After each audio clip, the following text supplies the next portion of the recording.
그러므로 여러분이 그리스도와 함께 살려주심을 받았으면 위에 있는 것들을 추구하십시오. 거기에는 그리스도께서 하나님의 오른쪽에 앉아 계십니다. 여러분은 땅에 있는 것들을 생각하지 말고 위에 있는 것들을 생각하십시오. 여러분은 이미 죽었고 여러분의 생명은 그리스도와 함께 하나님 안에 감추어져 있습니다. 여러분의 생명이신 그리스도께서 나타나실 때 여러분도 그분과 함께 영광에 쌓여 나타날 것입니다. 아멘. 앉으시기 바랍니다. 우리 말씀을 위해서 기도하도록 하겠습니다. 하나님 아버지, 오늘도 저희들이 예배 자리로 나오고 또 하나님의 말씀 앞에 섰습니다. 좀 전에 기도했던 것처럼 세상에 살면서 세상 사람들과 별반 다르지 않게 살았던 저희들의 모습들을 기억합니다. 하지만 우리는 우리의 삶의 모습 때문이 아니라 우리에게 심겨진 하늘의 보화 때문에 세상과는 다른 존재들임을 다시 한번 이 시간 깨닫고 또 발견할 수 있도록 주님 도와주시옵소서. 그래서 우리가 잘나서가 아니라 우리가 뭔가를 이루어서가 아니라 하나님께서 우리에게 행하신 은혜 때문에 하나님께서 우리에게 영원한 그 은혜를 행하셨기 때문에 우리의 삶이 달라지고 우리의 마음이 달라지는 그런 은혜가 있기를 간절히 소망합니다. 이 시간 전하는 자와 듣는 자들의 입술과 마음이 많이 부족함을 고백합니다. 성령께서 함께하여 주시고 깨닫도록 인도하여 주시옵소서. 예수님 이름으로 기도합나이다. 아멘. 우리 교회를 다니시는 분들 또 성경을 읽으시는 분들은 골로새서 3장을 읽어보시는 경우가 많겠죠. 읽으면서 이게 과연 무슨 뜻일까 여러분 곰곰이 생각해 보면 굉장히 신비로운 내용이라고 밖에 말할 수밖에 없습니다. 신비로운 내용이다. 여러분, 신비롭다는 것은 이런 뜻입니다. 신비롭다는 것은 내가 체험해보지도 못하고 상상해보지도 못한 일이 신비로운 일이에요. 그런데 어떤 사람들은 그 신비의 세계를 인정하지 않으려는 그런 경향이 있습니다. 신비로운 것, 그러니까 내가 보거나 체험하지 못한 것, 상상할 수 없는 것 이상의 것을 말하면 받아들이지 않으려는 경향이 있는데 그것은 그 우매함이죠. 예를 들어서 이 고대에 살았던 사람들에게 여러분이 타임머신을 타고 가가지고 지금 문명을 이야기한다면 이 사람들에게는 굉장히 신비로운 일이겠죠, 그죠? 여러 가지 것들이 하늘을 날아다닌다 사람들이 신비롭고, 그리고 평생 걸어도 갈 수 없는 거리에 있는 사람과 실시간으로 얼굴을 보면서 대화를 할 수 있다. 이것은 그 사람들이 상식으로는 납득할 수 없고, 그리고 아마 거짓말이라고까지 생각할 수밖에 없을 거예요. 그런 일이 어떻게 가능해? 불가능하다고밖에 생각할 수 없을 것인데, 인간의 문명도 이러한 차이를 발생시키는데 하물며 하나님과 우리 사이의 그 신비의 그 어떤 차이나 어떤 그 영역의 범위나 이것은 엄청나겠죠? 엄청나겠죠? 그래서 오늘 내용은 상당히 신비롭습니다. 여러분들이 자세히 이해를 해보면 시공간을 초월하는 상당히 신비로운 내용이 담겨 있고, 그리고 오늘 내용이 우리에게 요구하는 삶은 상당히 높은 경지입니다. 그러니까 그리스도인으로서 쉽게 살아갈 수 있는 삶이 아니고 이렇게 살 수 있을까? 이렇게 살 수 있을까? 그런데 그렇게 살려고 노력하지 않으면 그리스도인으로서 평강과 기쁨을 맛볼 수 없다라는 것이 오늘의 결론입니다. 그래서 세상의 모든 분야가 경지라는 게 있죠. 경지에 이르러야 된다. 세상의 모든 전문 분야가 또 모든 분야가 어떤 수준과 경지를 요구하고 그 경지에 이르렀다고 경지에 머무를 수 있는 게 아니고 계속해서 노력해야 되고, 그리고 어느 누구도 나는 완벽하게 경지에 이르렀다고 말할 수는 없겠죠. 그렇다면 예를 들어서 우리 요즘에 그 올림픽 경기를 보잖아요. 근데 대한민국의 제일 강한 분야가 뭐죠? 네, 정답을 아시네요. 네. 여러분, 우리나라가 보니까 스포츠도 세계 10대 안에 드는 강국이 된 것 같은데 여러 가지 메달이 나오는데, 대한민국, 그러니까 외신 기자들이 한국은 왜 이 분야에서 계속 금메달을 따지? 양궁이죠. 그래서 어제는 여자 양궁 그 싱글 이 대회에서 금운동을 다 딸 줄 알았는데 금은을 땄어요. 근데 계속 우리나라 사람이 금메달을 따요. 그런데 이 양궁 선수가 하는 여러 가지 훈련이 있겠죠. 뭐 멘탈 관리도 있겠죠. 상대방이 10점 쐈을 때 내가 8점 쐈을 때. 그런데 양궁 선수가 하는 훈련 중에 가장 이 필수적인 훈련 중에 하나가 뭐냐면 이 주변의 소음, 그러니까 함성이나 야유. 이 프랑스에서 경기할 때 특히 프랑스 사람하고 맞붙었을 때는 야유가 있겠죠, 그죠? 그러니까 함성과 야유를 무시하고, 그러니까 거기에 초월해서 관역에 집중할 수 있는 훈련을 계속 한답니다. 그러니까 모든 분야가 이 극한의 훈련이 있는 거예요. 그러니까 그런 경지, 그러니까 함성과 야유에 흔들리지 않고 관역에 집중할 수 있는 훈련. 이 박세리 이 골프 선수가 아버지가 이 무덤에 데리고 가가지고 공동묘지에 데려가가지고 담력 훈련을 시켰다. 뭐 어렸을 때 담력, 여러 가지 어떤 그 좀 극한의 훈련이 있고 그걸 통해서 이루고자 하는 경지가 있겠죠. 우리 신앙인에게도 우리가 정말로 평강을 원한다면 시도해야 될 훈련과 경지가 있는데, 오늘 말씀은 그것을 또 요구하고 있습니다. 그래서 오늘 말씀을 보시면은 사도 바울은 그 영적 경지를 이렇게 표현하고 있습니다. 2절에 여러분은 땅에 있는 것들을 생각하지 말고 위에 있는 것들을 생각하십시오. 땅에 있는 것들을 생각하지 말고 위에 있는 것들을 생각하십시오. 아까 양궁을 예를 들면 주변의 함성이나 상대방의 점수나 이런 거 생각하지 말고 관역만 바라보십시오. 그러듯이 땅에 있는 것들을 생각하지 말고 위에 있는 것들을 생각하십시오. 여러분, 자, 우리가 말씀을 읽을 때 구체적인 질문을 가지지 않으면 그 말씀을 깨달을 수가 없습니다. 여기서 말하는 땅에 있는 것들은 뭘까요? 여러분, 땅에 있는 것들은 뭘까요? 여러분들이 그 사람마다 이 생각하는 땅에 있는 것들의 개념이 좀 다를 텐데, 그래도 일반적으로 봤을 때 땅에 있는 것들은 이 세상의 우상들을 말하죠. 이 세상에 속한 것들을 말하죠. 성공, 재물, 그 다음에 쾌락, 또 인정받는 거, 여러 가지. 이게 땅에 있는 것들은 이 세상의 가치들을 말한다. 땅에 있는 것들은 이 세상의 가치들을 말한다. 성공이나 인정받는 것이나 재물이나 또는 쾌락이나 또 여러 가지 것들을 말하는데, 나의 왕국 같은 거, 그죠? 내가 원하는 나의 왕국.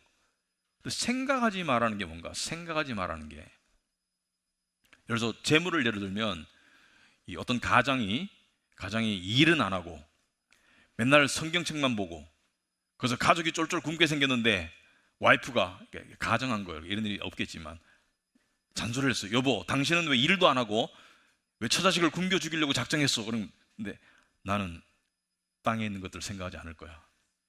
나는 말씀만 생각할 거야. 이렇게 말하면 이게 정상적인 하나님이 원하시는, 기뻐하시는 그리스도인의 삶이에요? 아니죠. 이렇게 극단에, 이렇게 너무 이렇게 미련한 극단에 치우치면 안 되겠죠. 이 얼마 전에 우리 교회에서 영어협에서 열심히 섬기던, 수년간 열심히 섬기던 집사 가정이 한 가정이 이제 다른 나라로 갔어요. 이 가정은 뭐 한국, 아프가니스탄, 홍콩, 이제 백인 가정인데, 그런데 국제학교에 다니면서 이제 이렇게 딸 셋을 키우면서 다니는 가정인데, 마지막 만나서 식사를 제가 한번 밥을 사줬죠. 이렇게 하기 전에 수고했다고. 그런데 이제 하는 말이, 자기들은 미국에서 있지 않기 때문에 우리나라로는 국민연금, 미국에 이제 소셜 시큐리티도 없고, 그래가지고 여기서 해외 다니면서 아이들의 미래와 노후를 준비하고 있습니다. 어떻게 준비하냐 그러니까 돈을 모아서, 열심히 모아서, 물론 뭐 여러 가지 이 생활도 하고 하지만 모아가지고 미국에 가서 시골의 작은 집들을 산대요. 그러니까 여러분 생각하는 그런 고가의 주택이 아니라, 그러니까 시골의 작은 집들 사가지고 이 집들을 세를 받는 것을 목표로 하고 있다. 그래서 은퇴할 때까지 5채를 살려고 한다. 그래서 5채를 사면 은퇴 후에 생활이 어느 정도는 될 것 같다. 여러분 생각하는 그런 집이 아니에요. 그러니까 비싼 집이 아니고 5채 정도 사면 생활이 될 것 같다. 이건 성실함이에요.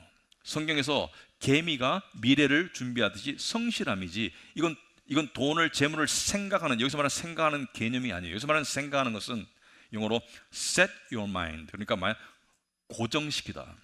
마음을 집착하는 것. 마음을 어떤 대상에 고착하는 것. 뭔가 꽂혀 사는 걸 말하는 거예요. 그러니까 뭔가 한 가지 세상의 것에 꽂혀 사는 것을 말하는 거예요. 그러니까 이 우상화해가지고 하나님 이상으로 꽂혀 사는 것을 말하는 거예요. 그러니까 땅의 것을 생각하지 말라는 것은 땅의 일들을 전혀 생각 없이 살라는 그런 뜻이 아니라, 땅의 것에 꽂혀 살지 말라는 것을 말하고 있습니다. 마음이 뭔가에 꽂혀 있다는 것을 말해요.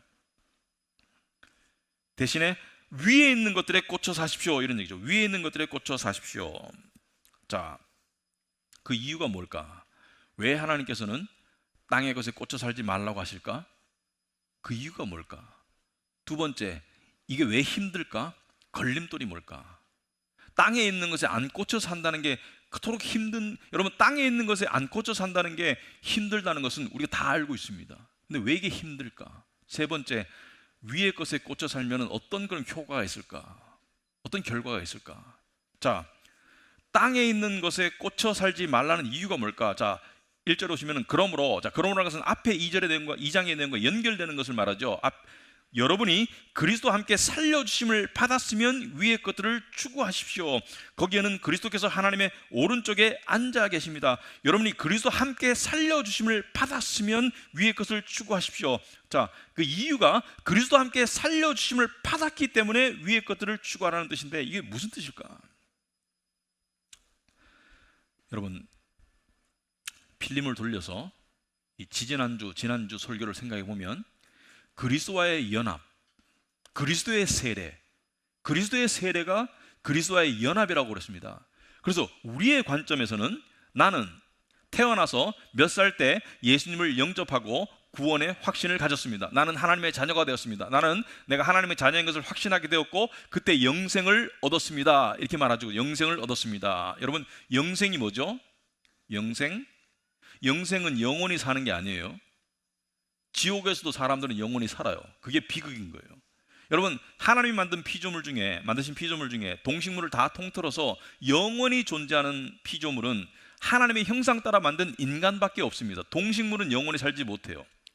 그래서 동물의 영혼은 육신이 죽으면 없어집니다. 소멸됩니다. 하지만 사람은 영원히 존재해요. 그러니까 영원히 존재하는 것이 영생의 개념이라면은 지옥에서 영생한다는 것이 되는데, 영생은 좋은 거잖아요, 그죠? 그런 뜻이 아니죠. 영생은 영원히 산다는 것을 내포하지만 영생에는 반드시 이게 들어가야 됩니다. 영생은 하나님을 아는 상태에서의 존재를 말해요. 영생은 예수 그리스도를 아는 상태에서 존재함을 말합니다. 왜? 그래야지 그 살아있는 자체가 행복이고 축복이 될 수 있기 때문에. 그런데 여러분과 저의 영생은 언제 시작되었을까? 우리의 영생은 언제 시작되었을까? 우리가 나의 관점에서 봤을 때는 제가 예수님을 영접했을 때, 또는 하나님께서 믿음을 주시고 나를 불러서 구원하셨을 때, 성령께서 나를 거듭나게 하셨을 때, 그때 영생이 나의 관점에서 영생이 시작되었지만, 하나님의 관점에서 봤을 때는 영생이 언제 시작되었다고 제가 말씀을 드렸죠?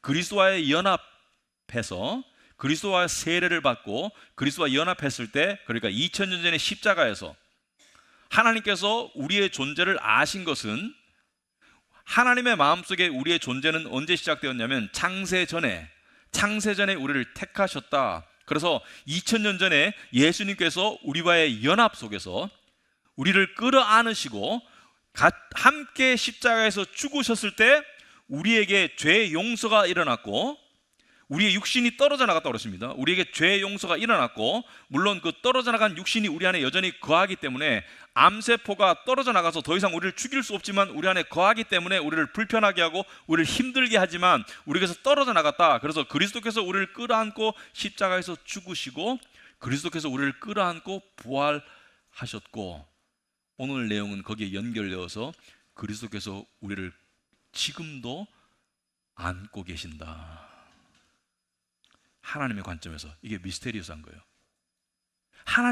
우리는 하나님의 관점을 이해해야 됩니다. 하나님의 관점에서는 그리스도께서 우리를 끌어안고 죽으셨다. 2000년 전에, 내가 태어나기도 전에. 그러니까 그때 내가 십자가에서 존재했었어요.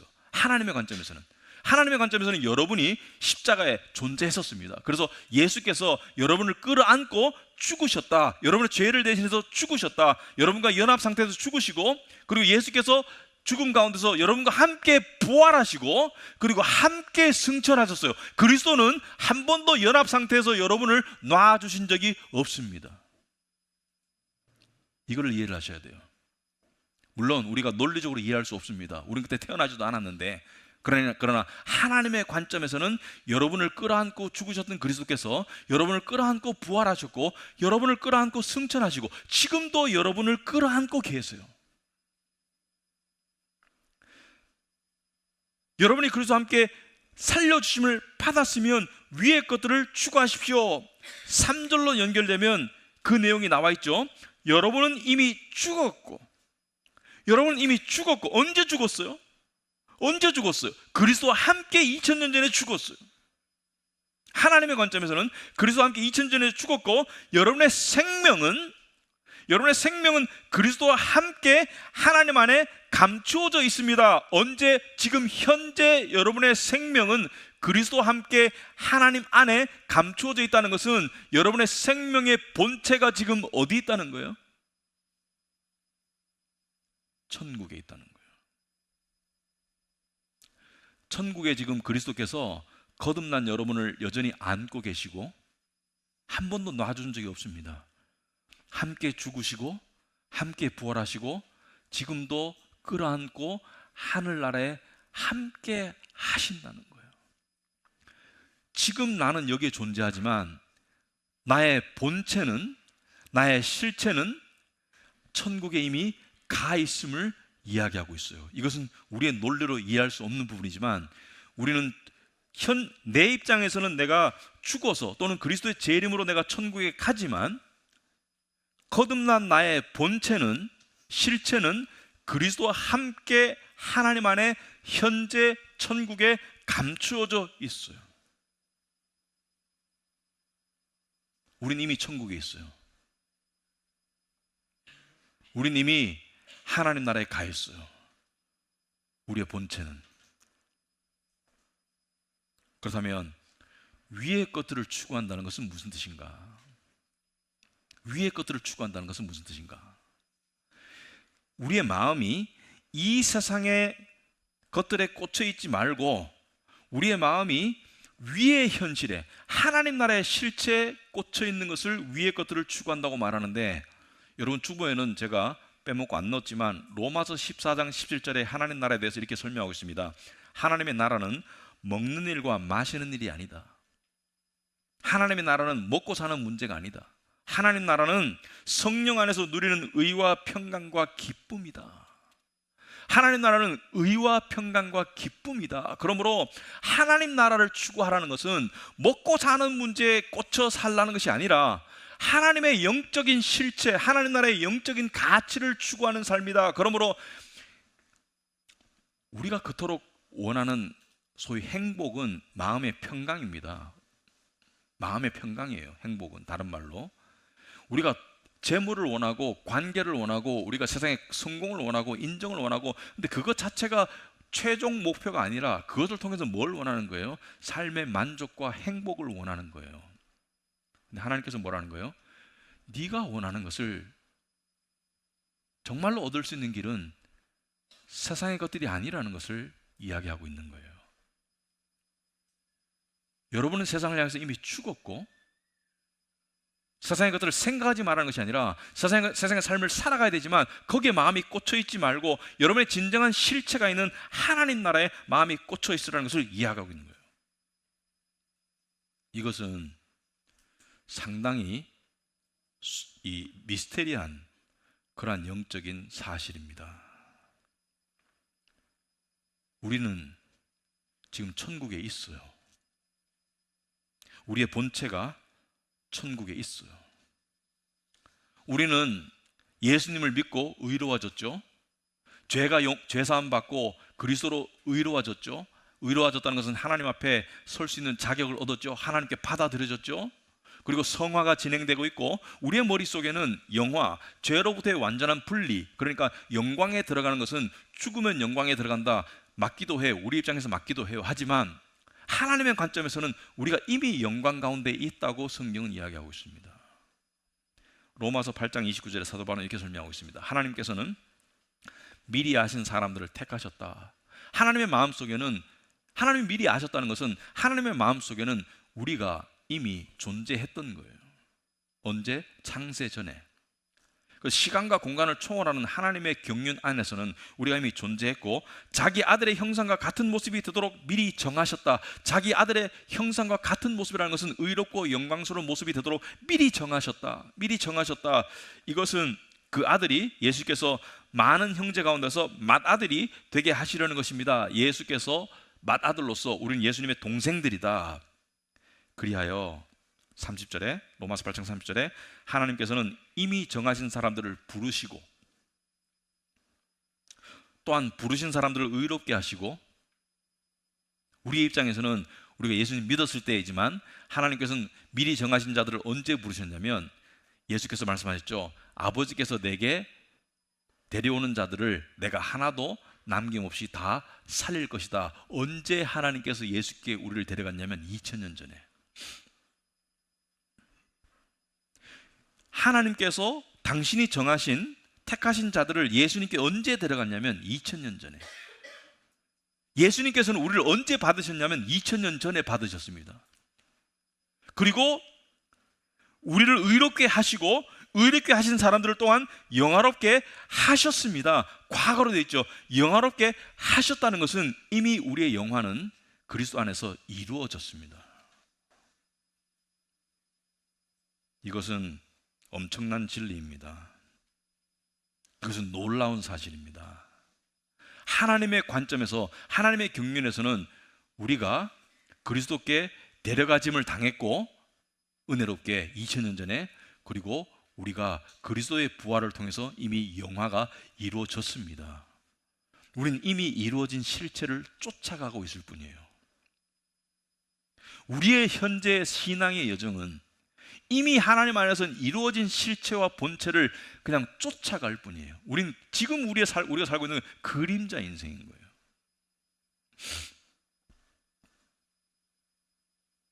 이것은 우리가 논리적으로, 인간의 논리로 이해할 수 있는 부분은 아닙니다만은 그래도 이해하려고 노력하면 조금은 이해할 수 있을 거예요. 우리는 하나님이 미리 정하신 그 운명의 각본을 쫓아갈 뿐이에요. 어느 누구도 이탈할 수도 벗어날 수도 없이 쫓아가고 있는 거예요.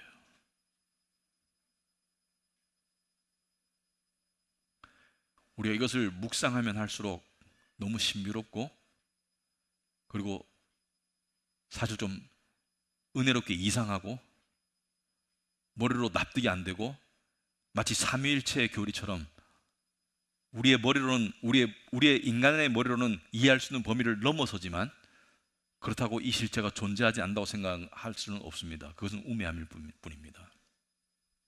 하나님의 경륜을 우리가 알아야 됩니다. 그래서 이 골로새서가 깊은 말씀인 거예요.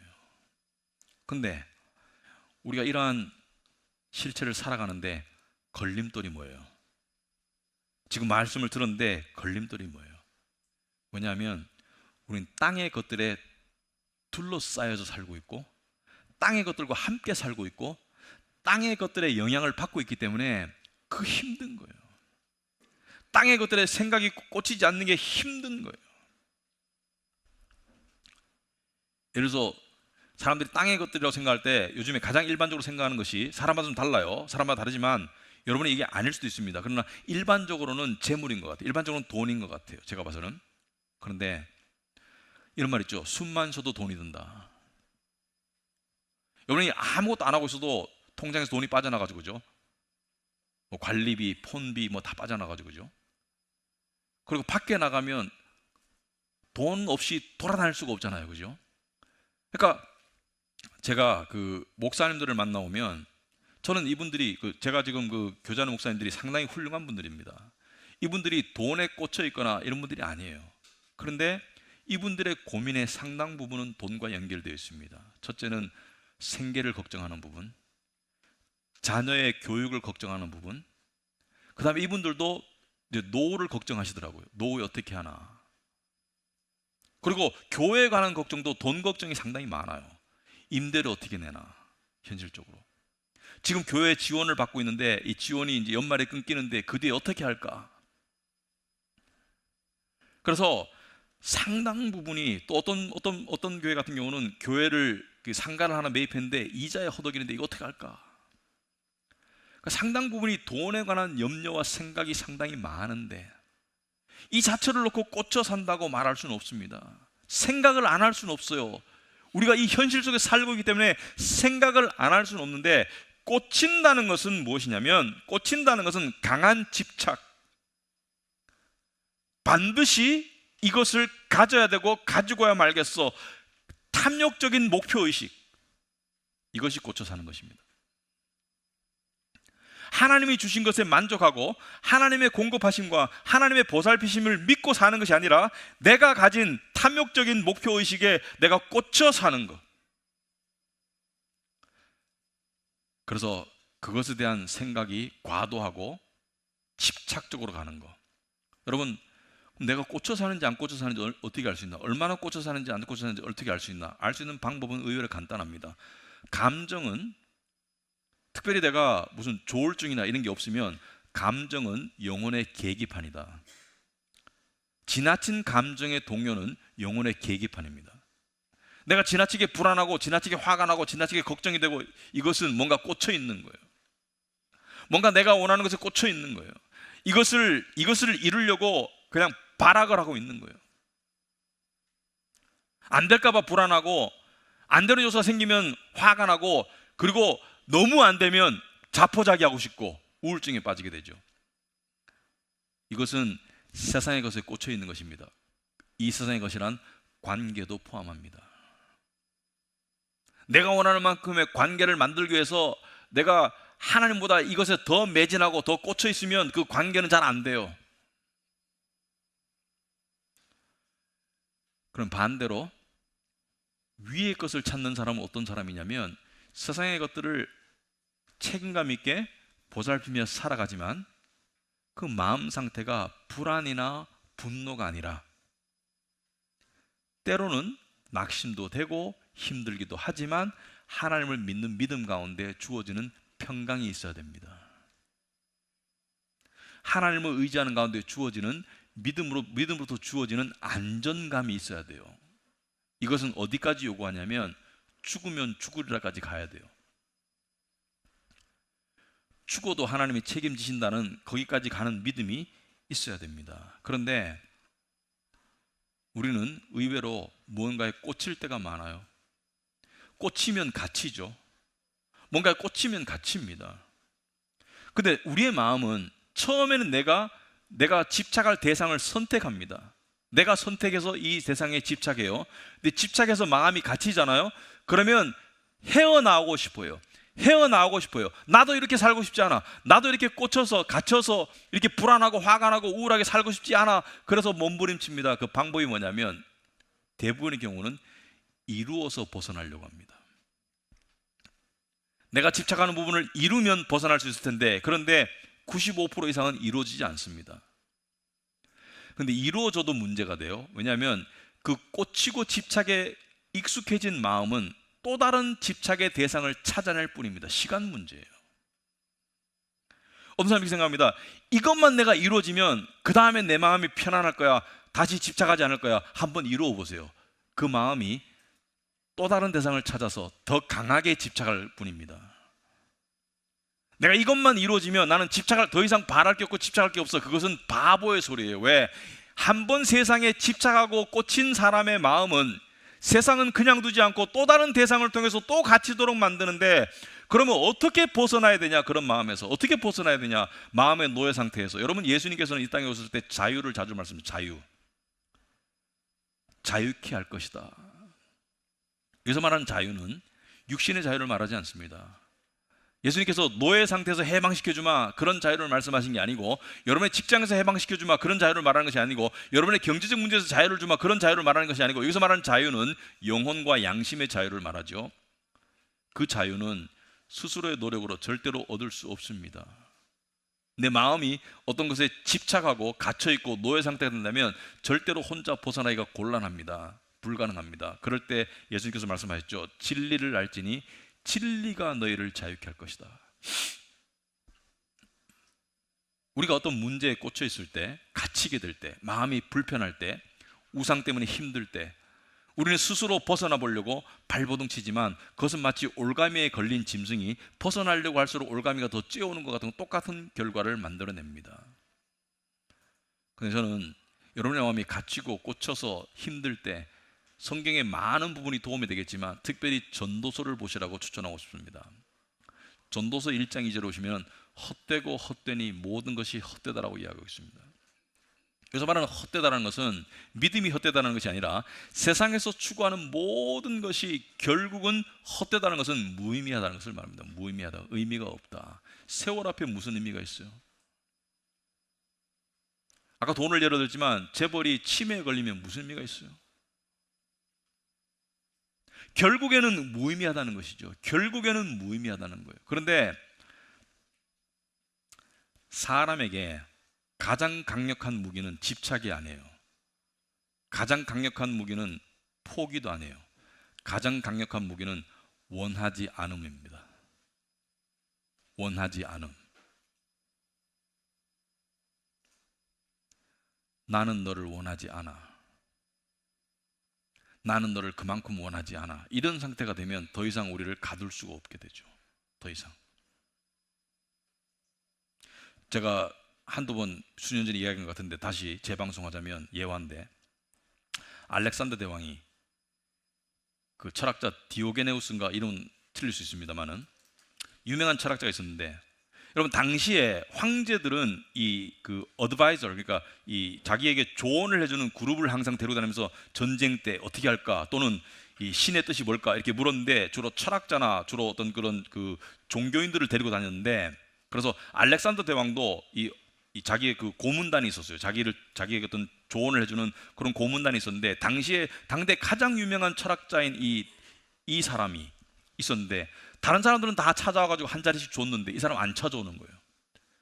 왕의 눈에 들면 호의호식하고 권력이 주어지고 상당히 그 인생이 풀리는데 안 찾아왔는데, 한 번은 알렉산더 대왕이 고린동가에 가가지고 이 정복전을 펼치다가 이 사람이, 이 철학자가 해변가에 있는 것을 알게 되고 안 찾아오니까 왕의 자존심을 누르고 직접 찾아갑니다. 부관을 데리고.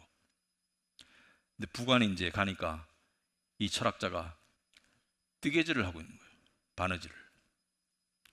그래서 그 앞에 딱 서서 부관이 알렉산더 대왕이시다. 그 말은 이제 무릎을 꿇고 여기에 왕에게 경의를 포하면 너에게 한 자리 줄 것이라는 것을 암시하는데, 이 철학자 뭐라 했습니까? 유명한 일화죠. 좀 물러서 주세요. 당신이 태양을 가리고 있어요. 지금 바느질하는데 방해되니까 좀 물러서 달라는 것이죠. 안 원하는 사람이 이긴 거예요. 그래서 그 부관이 칼을 꺼내서 죽이려고 하니까 알렉산더 대왕이 죽이지 말라고 말하면서 돌아가면서 혼잣말로 중얼거렸다고 그러잖아요. 내가 알렉산더가 아니었으면 저 사람이 되고 싶다. 뭐냐면 알렉산더는 자기가 가장 강한 줄 알았는데 원함과 이룸을 통해서 자기보다 더 강한 상대를 만났는데 그 사람은 원하지 않더라는 거예요. 물론 이것은 상당히 어려운 경지인데, 우리의 마음은 무언가를 원합니다. 근데 그것을 위의 것으로 충족하면 그만큼 세상의 것을 덜 원하게 돼요. 하나님으로 내 마음이 충족되면 세상의 것을 덜 원하게 되고, 덜 원하게 되면 덜 집착하게 되고 안 갇힐 수 있습니다.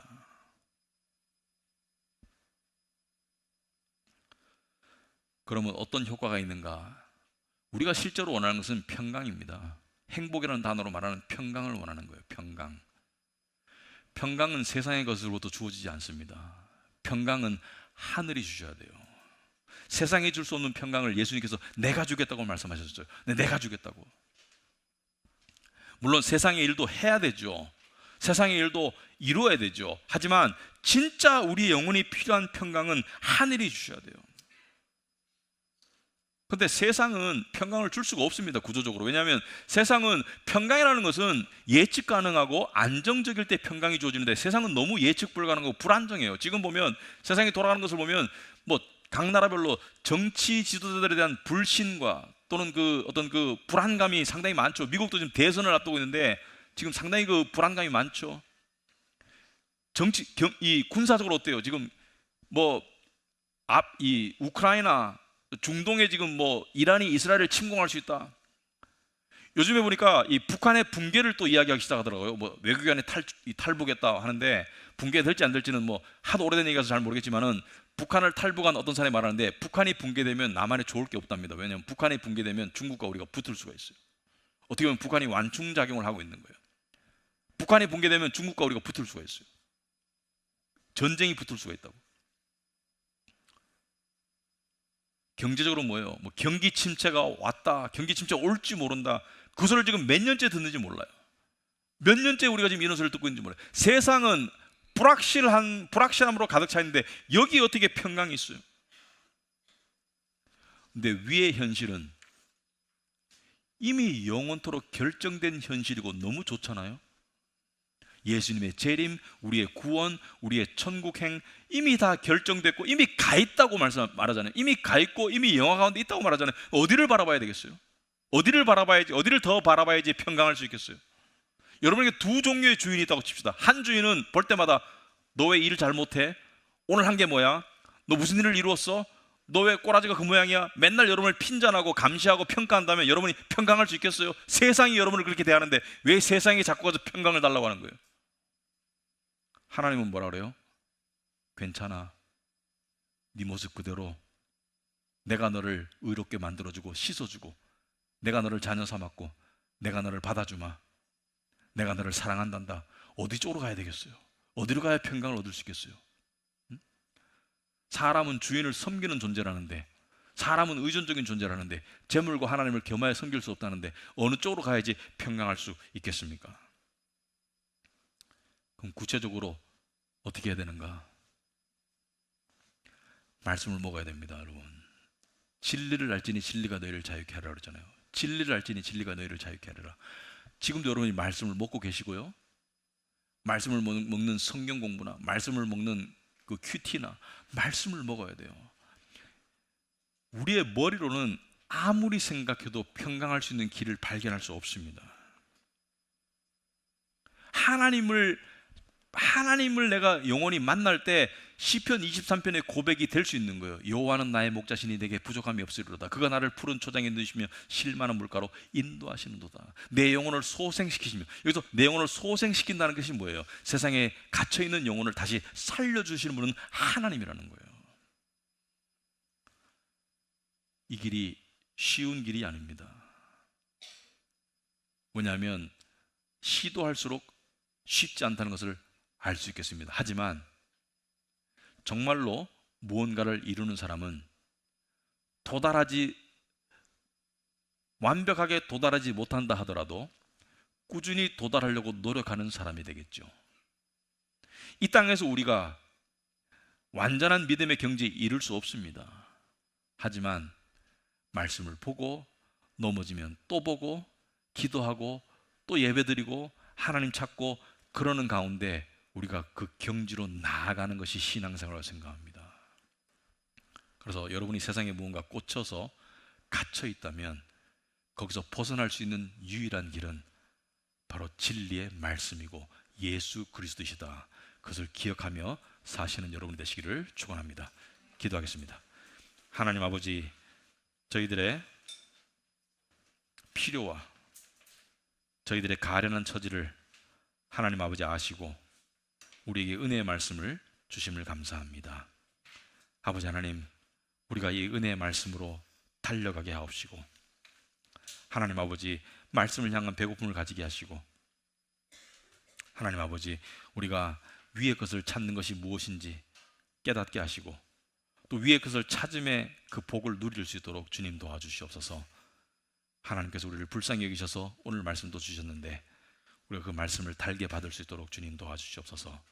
예수님 이름으로 기도합나이다. 아멘.